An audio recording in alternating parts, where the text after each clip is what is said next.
I used to not understand the hype around Final Fantasy XIV at all. But I've been playing this game consistently for the past 6 months, and it's safe to say that it has consumed my life. It only took me multiple attempts over the course of 8 years, but I finally get it. And this time I promised myself that I'm actually finishing the MSQ. So what happened? How did I go from disliking to loving this game? Let's go back to 2018, when I first tried Final Fantasy XIV. My bestie and I decided to try Final Fantasy XIV together. We both made Lalafels, and while questing in Gridania, we randomly stumbled across this player-run concert. There were people cheering, clapping, chatting, just hanging out and enjoying the music together. We joined in, and it was magical. We ended up spending the rest of the evening listening to the concert with other people. And once that was over, we had to actually go back to playing the game, which meant long dialogue, endless cutscenes, slow combat, loading screens every 5 seconds, and us being completely overwhelmed by almost everything. So we both quit, and I went straight back to World of Warcraft. At that point, I basically decided that while Final Fantasy XIV clearly had an amazing community, the actual game just wasn't for me, and I genuinely didn't think I'd ever come back. 3 years later, Shadowlands had just come out, and I think we all know how that went. It was a huge flop. Which was unfortunate because at the time I was still in college, we were in lockdown, and I had way too much free time on my hands. And then I started noticing that pretty much all of my favorite WoW content creators were abandoning ship and moving to Final Fantasy XIV. Despite having tried the game already before, the FOMO still got me, so I gave 14 another shot. I kept hearing people say, no, you really need to actually follow the story this time. It gets really good later, I promise. So I listened. I made a Midlander year, ignored literally everything except the MSQ, and actually committed to following the story. And I made it all the way to somewhere in Heavensward before quitting again. But this time, it wasn't to run back to my toxic ex, World of Warcraft. Life just became a lot. I had moved to another country, everything was overwhelming, and I told myself, I'll come back in a few months when life feels a little more stable. What I thought would be a break of a few months max turned into almost 4 years, waiting for the right moment to return. I think part of that is because Final Fantasy XIV is kind of intimidating, at least for me it was and sometimes still is. The story has massive info dumps. I mean, the English is a boss fight in itself. English isn't my native language, so whenever Urianger opens his mouth, I feel like I'm experiencing damage to my ego in real life. I genuinely do not know what this man is saying half of the time. Like this funny moment, for example. Ere thou goest, another matter requireth thine attention. A young maiden, full eager to... Wherefore inquirest thou of her fairness? Oh, very well. Be she damsel or devil, I shall direct her steps to Revenant's Toe. Completely flew over my head until someone explained it to me like I was a 4-year-old. And don't get me started on the map. Why is the map so difficult to use? Or is it just me? Maybe it's just me. And then there are blue and yellow quests everywhere. All this to say, I had to be in the right place mentally to put my focus into the game. And a few months ago, I finally was. Late last year is when I decided it was time to return. Life felt stable enough, I missed the game, and I wanted to continue where I had left off, which was somewhere in Heavensward. I had forgotten the password to my old account, and getting back into this game apparently requires defeating a secret trial known as account recovery. I lost. So I had to make a brand new account, which meant I had to replay A Realm Reborn again. Honestly, that was fine, cause I needed a refresher anyway. I made a new character and went back to the very first race I ever played, a Lalafell. And thus began my journey as Pili, the Warrior of Light. So I thought, because I did make it all the way back to Heavensward, crossed that bridge into Ishgard, looked at my Warrior of Light, and something felt wrong. Here's the thing, while I was leveling Pili, I had been messing around a bit more in the character creation. And then I made her. A Highlander. If you know, you know. Strong, powerful, beautiful, built like she could both protect and ruin my life. Those thighs! They are indeed not called Thailanders for no reason. She has aura, presence, that main character energy I want for my Warrior of Light. I instantly knew she was the character I was meant to play. Now, I know what some of you might be thinking. Girl, no big deal, just Fantasia. Indeed, that crossed my mind, especially because you get a free one at level 50, but Billy is Billy. She is a Lalafell, that is her truth. Also, I love Lalafells and absolutely still want one as an alt, just not as my main. And I want to experience the story from beginning to end as the same Warrior of Light, without huge changes halfway through, because that would just take me out of it. So naturally, I did what any reasonable person would do. I started over and replayed A Realm Reborn for the 3rd time. So, let's do this again, for real this time. This is where my journey as Tilly, the Warrior of Light, actually begins. I did hesitate if I was going to give my whole backstory because it might give the impression that by now I should really know what I'm doing, which, let me assure you, I absolutely do not.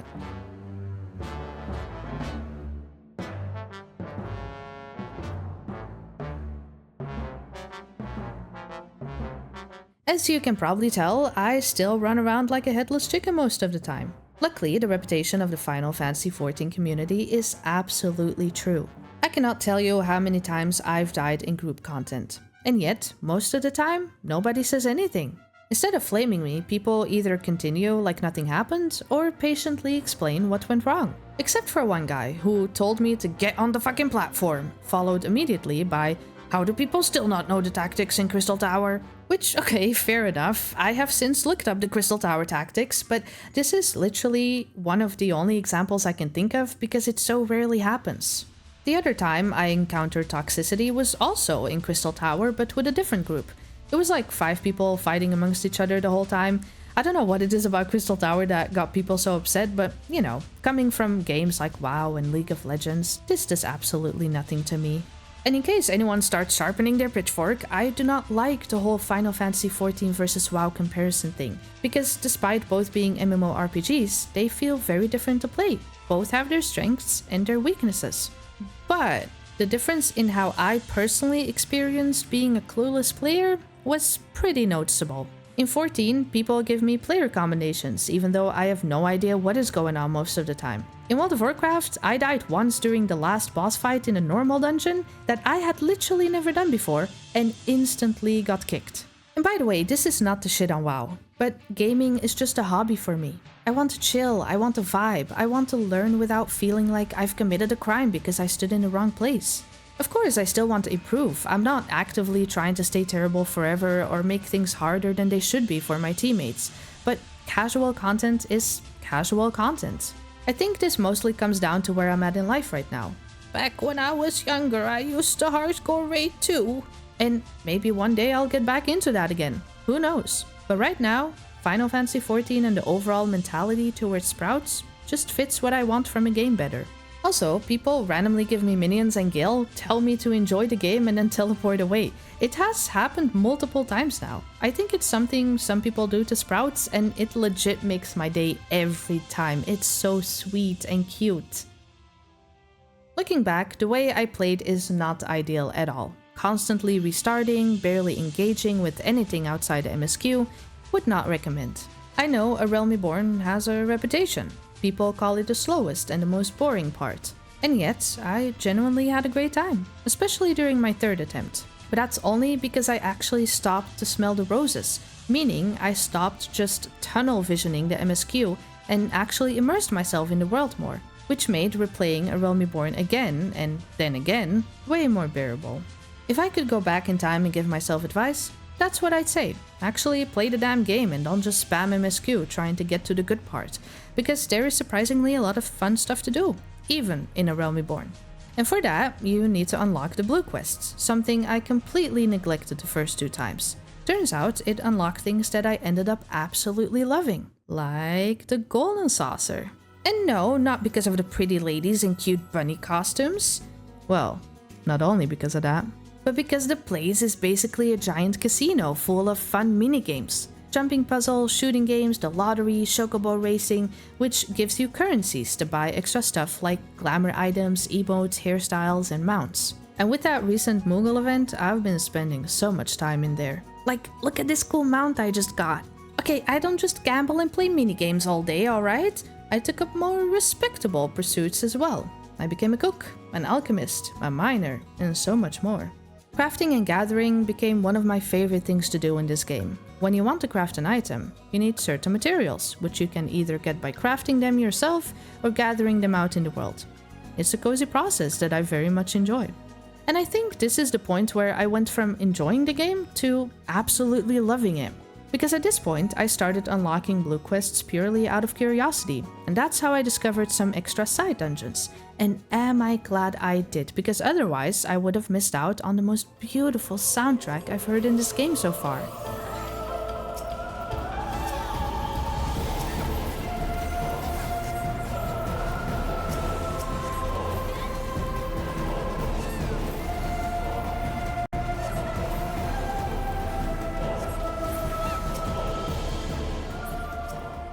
I love game and movie soundtracks, which is unfortunately how I spoiled myself on a song I apparently really should not have spoiled for myself. That's what I got told at least. So I won't do that anymore, lesson learned, but even just in A Realm Reborn there are some great soundtracks. Snowcloak, Iceheart's Trial, Ultima Weapon to name a few. There are already some incredible tracks and I genuinely cannot wait to hear what's still coming. Another huge thing. Trying out different jobs. Because a huge plus in this game is that you can unlock all the available jobs on one character. I started as a dragoon, then a white mage, and the last time as a monk. It taught me that I really do not enjoy playing as a white mage, for example. I've learned that I way prefer the classes red mage and astrologian. I still haven't unlocked everything yet, but my long-term goal is to level every class eventually, which is why daily roulettes have become a part of my evening routine now. I do have tanxiety though, so I avoid leveling tanks in the roulettes.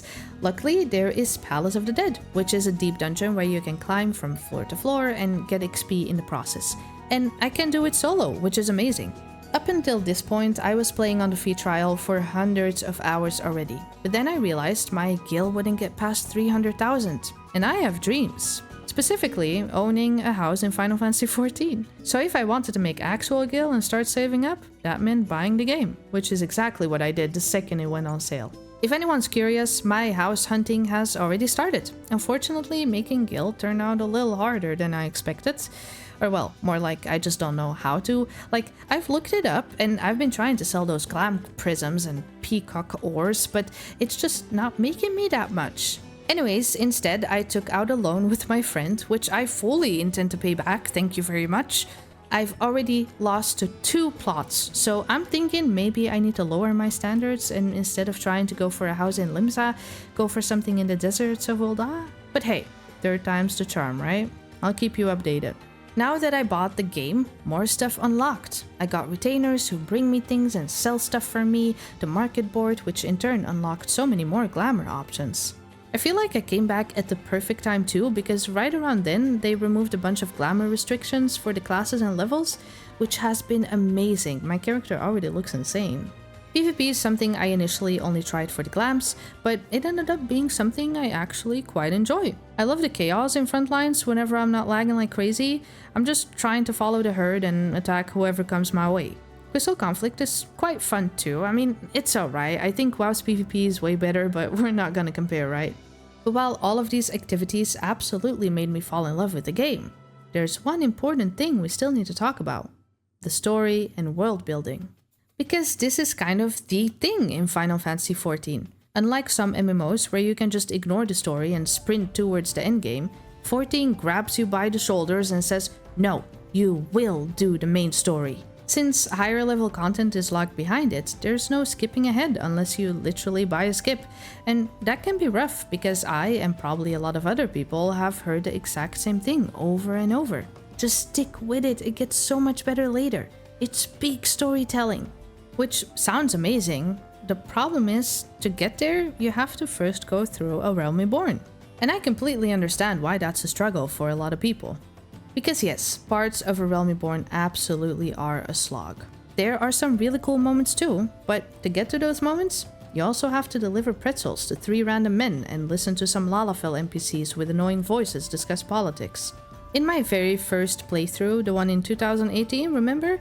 I could not sit through that extremely long cutscene where the Gridania lady just yaps and yaps. That's literally the scene that made me quit. So I get that it's hard to get through. It definitely was for me. But I think the reason I managed to do A Realm Reborn not once, not twice, but 3 times, and somehow enjoyed the last playthrough the most, is because I fundamentally changed how I approached the game. I started treating it like an adventure. I let myself live through my Warrior of Light, slow down, explore, get distracted, let myself discover random things. And that reminded me of how I used to play games when I was a kid. Back when I was a 10-year-old, clueless noob in WoW, just wandering around, discovering things naturally, being amazed by the world and zones, having no idea what I was doing, but having the time of my life. I haven't felt that in a very long time. Until now. Final Fantasy XIV started becoming less of a game I was trying to get through and more of a cozy place of comfort I love to spend time in. One thing that helped me get more immersed? Optional dialogue. Now, hear me out because I remember someone telling me this years ago and it went in one ear and straight out the other back then. But once I started actually talking to the side NPCs and paying attention to the little details, I realized just how connected this world actually feels. Like the random NPCs standing outside the very first dungeon, blaming the healer for slacking behind, which is painfully accurate. Or all the people hanging around in the Waking Sands and later the Rising Stones. Characters I initially saw as background decoration until I started talking to them and realized they all have their own little backstories, personalities, and drama. So when the Garlean attack happened and some of those NPCs died, I actually recognized the bodies lying on the floor, which made that scene hit way harder. Because the first time it was basically, oh no, random NPCs casualties. That's sad. Anyways, but this time I knew them. And the game made me physically carry their bodies to the cart, while some NPC casually says, "You can be rough, they won't feel it anyway." Like, damn! The Waking Sands wasn't just that annoying place I had to keep returning to anymore, it was the place where everyone gathered, and I imagine it probably felt a bit like home to my Warrior of Light, especially since she doesn't have her own house yet. So after the attack, it felt empty and cold, just not the same anymore. And then there's Edda and her storyline, which genuinely blew my mind. Remember that little party near Shashasha? What is that dungeon called? You know, the little group blaming the healer? Those weren't just random NPCs meant as decoration. That was an actual storyline, a tragic one. One of the members was Leah Vin, who was finding her new purpose after the party abandoned, and then she died in that Garlean attack I was just talking about. And later you find out what happened to Edda, the healer, and she really had her own full horror side plot happening. If you're curious about this storyline and haven't done it yet, it's a blue quest called Corpse Groom. Oof, my accent came out there. And also in Palace of the Dead. And even what I thought to be random yellow quests surprised me. I did one called Remembering the Past and Preserving the Future, just thinking, oh, it's a yellow 50 quest, I'll check that out, since another one gave me an attack on my mechanic mount, so I was kinda looking for the level 50 quests, and suddenly I became emotional during that, like, I literally shed a tear. There's this quote in it, "Where there is life, there is hope," and that genuinely stuck with me, because that's something I've had to tell myself more than once in life. I kind of feel like that lady talking about hope all the time in that episode in Avatar: The Last Airbender. You know, when they're crossing that serpent bridge and Aang gets really fed up with her. How could we abandon hope? That's all we have. There are emotional moments like the ones I just told you about, but there are also juicy little bits of lore, like finding out that Tancred had some history with Minfilia's mom. Now, do with that information what you will. These are, of course, optional things to do, which are great to get more immersed in the world and story, but I get that some can't be bothered since the MSQ in itself is already quite long. So, let's talk about the main story now. Base of Realm Reborn, I thought it was fine. It has this weirdly cozy, grounded vibe where you're basically just some adventurer helping people out. Sometimes those people absolutely take advantage of your kindness, which is annoying, but to be fair, it gets pointed out multiple times, which shows that the writers are aware. But you know, we're trying to build a name for ourselves, gotta start somewhere. We meet allies, enemies, travel all over the place. I don't know, I actually kind of liked how grounded it all felt. From what I've heard, it's mostly the patch content people struggle with more. And listen, I get it, because the slow parts are really slow. For me, that was pretty much all the Crystal Brave stuff. I was fighting for my life trying to stay invested at times. But looking back, even that was worth it because it made the payoff at the end so much better.